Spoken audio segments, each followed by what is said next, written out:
More paramedics and EMTs are hitting the streets in the city of Buffalo. AMR has announced a new class of graduates from their Earn While You Learn program. 2 on your side's Nate Benson spoke to one of those paramedics tonight and explains the impact that they'll have. Nate? Yeah, that's right, Scott and Mary Alice. That program is a partnership between the city of Buffalo and AMR, and it offers a salary to those paramedics and EMTs who are training for the job. Luke Frank started his professional career in the field of mental health crisis services.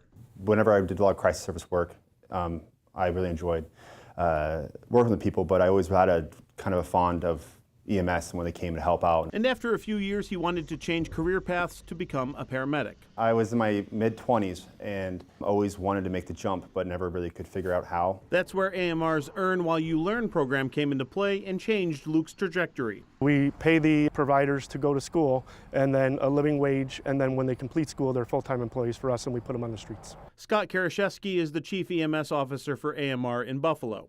He says the biggest hurdle facing emergency response for the city of Buffalo is staffing. Staffing is always our biggest challenge, so that's why we always come up with different ways to try to create staffing, recruit staffing, and retain staffing.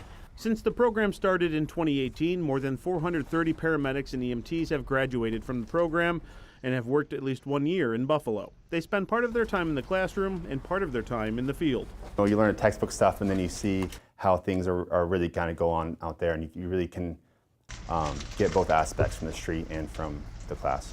The 18 paramedics and EMTs who just graduated are part of the largest class in the program's history. We're a community partner. We're obviously trying to, support our staff, by sending them to school. And as the Common Council continues to explore ways they want to see improvements with ambulance service, Karaszewski says the implementation of their nurse navigation tool would help triage calls that ultimately don't need a response by an ambulance. We'd love to see that implemented here. You're reaching out in your time of need, so then when you call 911, then you get diverted over to our nurse navigators, and then they provide you with every option that's out there for you. Now, another class of paramedic and EMT trainees just began, and they are expected to graduate in fall 2025. On your side in downtown Buffalo, Nate Benson, Channel 2 News.